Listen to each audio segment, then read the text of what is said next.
आज इस देश का नागरिक होने के नाते मैं शर्मसार हूं।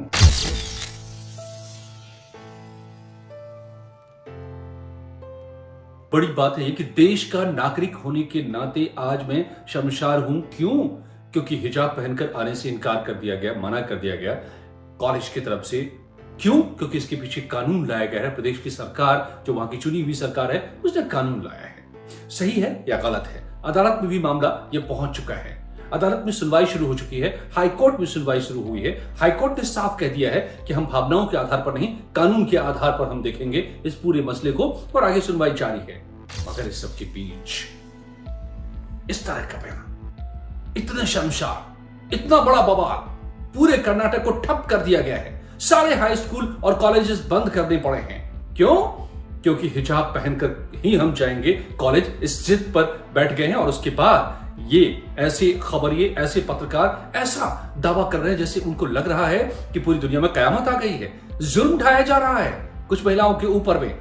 उनके अगर हिजाब को कहा जा रहा है कि आप कॉलेज में आने से पहले उसको बंद कर ले, क्लासरूम में जाने से पहले उसको हटा ले, तो ये कहर ढाया जा रहा है।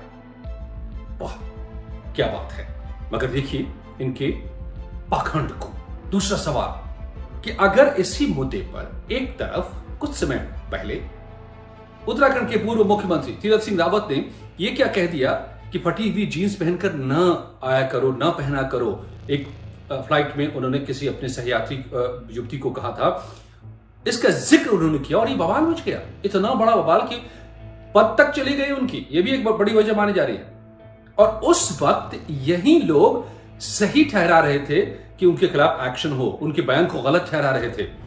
तो फटी हुई जींस को अगर न पहनने की बात उन्होंने कही तो वो भी सही, और हिजाब पहनकर आओ, बुर्का पहनकर आओ तो ये भी सही। ये कैसे हो सकता है? ये दोनों विरोधी बातें कैसे हो सकती हैं? आपको याद होगा एक पुलिस के बड़े अधिकारी ने एक दौर में कहा था कि कम कपड़े भी वजह बनती है महिलाओं के खिलाफ अपराध की, तो उस पर बवाल हो गया था। तमाम लोगों ने बवाल किया था। गलत है। आजादी है सबको कि जो जैसे कपड़े पहनना चाहे पहने, मगर हिजाब, बुर्का ये आजादी का हिस्सा नहीं है, बल्कि ये गुलामी का हिस्सा है। अब जरा ये भी बता दें अविसार भाई साहब, या ऐसे तमाम कई पत्रकार जिनकी तस्वीरें आपने देखी, जो सब ऐसे छाती पीट रहे हैं कि देश में जुल्म ढाया जा रहा है, संवैधानिक अधिकार छीन लिए गए हैं, धार्मिक अधिकार छीन लिए गए हैं, क्योंकि कह दिया गया है कि आप कम से कम कॉलेज में आते वक्त इन चीजों को ना पहने, अपने आप को पर्दे में ना रखें। तो भाई आप जरा ये हमें समझा दीजिए कि इससे क्या फायदा हो रहा है महिलाओं का। अगर आपको इतना बुरा लग रहा है, आपका देश का नागरिक इसकी वजह से होने पर आपको शर्मसार होना पड़ रहा है, आप शर्मसार महसूस कर रहे हैं, तो हिजाब पहनने से, बुर्का पहनने से, पर्दे में रहने से महिलाओं का क्या भला हो रहा है? क्या उनको तरक्की उनकी हो रही है? क्या वो मुख्य धारा से जोड़ रही हैं? क्या उनकी पर्सनालिटी का डेवलपमेंट हो रहा है? क्या वो पुरुषों से बराबरी कर पा रही हैं? रफाइल चलाकर आई है महिला, चला रही हैं आज फाइटर जेट, जो सबसे घातक और ताकतवर है।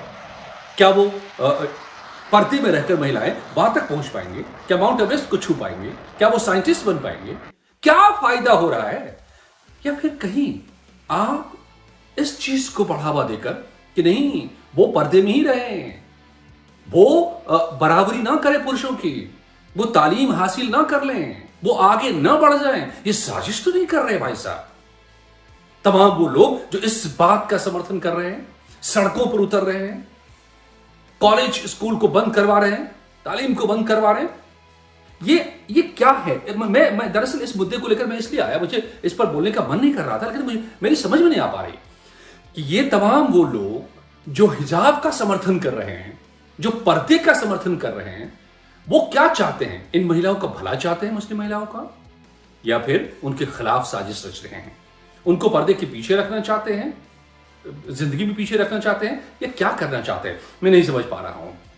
और इसके बाद अगर आगे की बात करें हम कि क्या वाकई हिजाब या ये तमाम चीजें, खुद वो लड़कियों ने क्योंकि ये मुद्दा उठाया कि उनको हिजाब पहनकर कॉलेज नहीं जाने दिया जा रहा है, ये उनके साथ अन्याय है, क्या उनकी पसंद है या मजबूरी है? क्या दुनिया भर की महिलाएं अपने आप को पर्दे में रखना चाह रही हैं? ये उनकी ख्वाहिश होती है कि वो कमरे में बंद रहें, पर्दे के भीतर रहें, दुनिया को न देखें, दुनिया से नजरें न मिलाएं, या फिर उनकी कंडीशनिंग, उनकी मजबूरी, वो भेड़ चाल का हिस्सा जो इंसान को आधा ही मानता हो औरतों को? क्या उसने ऐसी मानसिकता पैदा कर दी है?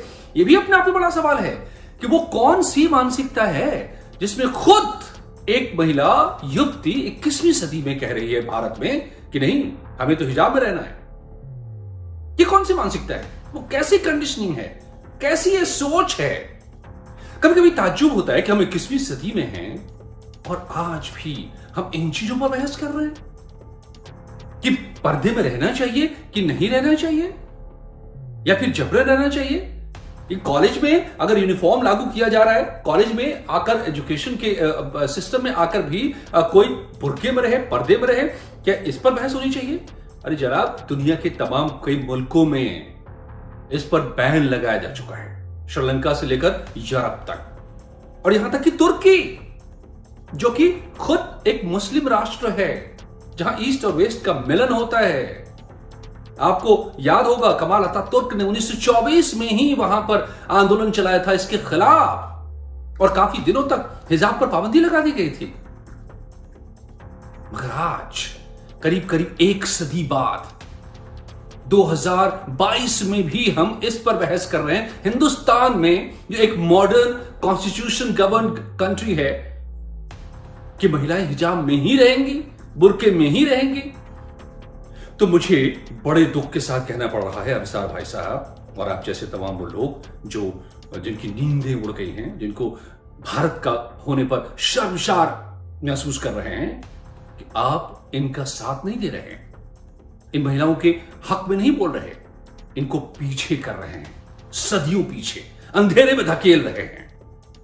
इससे बेहतर तो पाकिस्तान की वो फिल्में बनती हैं जिनमें इनके खिलाफ इन मुद्दों को उठाया गया है। देख लीजिए बोल नाम की एक मूवी, कि किस तरह से महिलाओं को पर्दे में रखकर उन पर जुल्म ढाया जाता है बंद दरवाजों के पीछे। आपको पता है ना कि हिजाब कहां पहनना होता है और कहां नहीं पहनना होता है। जो फैमिली मेंबर्स होते हैं मर्द, उनके सामने आप बिना हिजाब के रह सकते हैं, बिना नकाब के रह सकते हैं, बिना बुर्के के रह सकते हैं। सारी चीजें अलग अलग है। जो परिवार के बाहर के मर्द हैं, वहां जाने से पहले आपको इन सब का इस्तेमाल करना है। लेकिन उन बंद दरवाजों के पीछे इन महिलाओं के साथ क्या होता है, क्या आपने जाकर कभी देखा है? तो देख लीजिए उन फिल्मों को जो पाकिस्तान में बनी हैं, जो खुद वहां की महिलाओं के बारे में बताती हैं कि क्या क्या उनके साथ होता है इन बंद दरवाजों के पीछे। तो आप भाई साहब कृपा करके इन महिलाओं को बख्श दीजिए। 3 तलाक से मुक्ति तो बड़ी मुश्किल से मिल पाई है, अब हिजाब और नकाब ला करके उनको फिर से उन अंधेरों में कुएं में मत धकेले रखिए। एक तो चचा जान ने कर दिया था, जब संविधान हमारा बन रहा था तभी यह मुद्दा उठा था कि भाई कॉमन सिविल कोड लागू कर दो। नहीं, वो तो औरत है कि हिंदुओं के जितने भी रीति रिवाज धार्मिक हैं, शादी के बंधन हैं, नियम हैं, सबको हम कानून में बांध देंगे। तो कहा गया तो अगर आप कॉमन सिविल कोड लाइए, फिर एक देश एक विधान कर दीजिए, हिंदू मुसलमान सिख ईसाई सबके लिए एक सा कानून बना दीजिए। बोला नहीं, मुसलमानों का पर्सनल लॉ रहेगा, उनका जो शरिया है वो उसके हिसाब से जिएंगे। और इसी का नतीजा आज है कि 75 साल बाद भी हम वही बवाल देख रहे हैं, वही फसाद देख रहे हैं, वही मुद्दे देख रहे हैं। आप अंदाजा लगाइए कि अगर 75 साल पहले संविधान में इस बात को तय कर दिया गया होता कि एक जैसा ये देश, एक जैसा कानून, और कोई भी इसके बंधन में नहीं रहेगा, कोई भी उन कानूनों के हिसाब से, उन लॉ के हिसाब से नहीं चलेगा जैसा कि जो उनको पर्दे में रखे, पीछे धकेले, आगे बढ़ने से रोके, तो शायद आज हिंदुस्तान का बड़ा तबका और मुस्लिम समाज का बड़ा तबका, महिलाएं बहुत हद तक बराबरी कर रही होती, वो भी शायद रफाइल उड़ा रही होती, वो भी शायद एवरेस्ट की चोटी पर जा रही होती, फौज बन रही होती, कॉम्बैट में जा रही होती, साइंटिस्ट बन रही होती, न कि हिजाब और नकाब की आड़ में उनके साथ नाइंसाफियां होती रहती, 3 तलाक होता रहता, हलाला होता रहता। जी, आज भी ये सच्चाइयां हैं। पार्टी में जाने को भी पाबंदी, इसके खिलाफ भी फतवा जारी हो जाता है जनाब। तो आप इसका समर्थन करेंगे? आप उनको कहेंगे कि नहीं, पर्दे के पीछे ही रहिए? तो ऐसी पत्रकारिता, ऐसा साथ और ऐसी नफरत कि किसी से आपको नफरत है, इस वजह से सही हो गलत हो दूसरे पक्ष की सारी बातों को आप सही ठहरा देंगे जनाब। मैं कतई ये नहीं कह रहा हूं, ये मैं साफ कर दूं कि हिजाब सही है या गलत, या बुर्का सही है या गलत, लेकिन मैं इतना जरूर कह रहा हूं कि अगर एक इंस्टीट्यूशन जो एजुकेशन का है, शिक्षा का स्थल है और वहां पर अगर ये नियम बनाया जाता है जैसे कि कर्नाटक की सरकार ने बनाया है, तो आप उसका सम्मान करिए। आप वहां पढ़ने जा रहे हैं, घर से बाहर निकलना चाह रहे हैं, आप नकाब और बुर्के के अंधेरी दुनिया से बाहर रोशनी में उजाले में आना चाह रहे हैं, तो फिर ये हिजाब और ये पर्दा क्यों? और इसमें कोई शक नहीं है कि आपको इन सब ने उन महिलाओं के साथ सदियों तक ना इंसाफी की है, उनको पीछे रखा है, बंद रखा है। तो आज अगर एक कानून, एक कॉलेज ये कह रहा है कि आप इन अंधेरों से बाहर निकलिए और शिक्षा हासिल कीजिए, बराबरी हासिल कीजिए, जो संविधान आपको हक देता है, तरक्की कीजिए, तो क्यों आप उन्हें पीछे धकेलना चाहते हैं? जनाब, कृपा करके आप ऐसी पत्रकारिता और ऐसा पक्षपात और ऐसी नफरत ना करें जिससे उल्टा उनके भले के नाम पर दरअसल आप उनका नुकसान कर रहे हो। धन्यवाद दोस्तों, और प्लीज लाइक कीजिए, सब्सक्राइब कीजिए, शेयर कीजिए इंडिया अपफ्रंट बेबाक भारत को।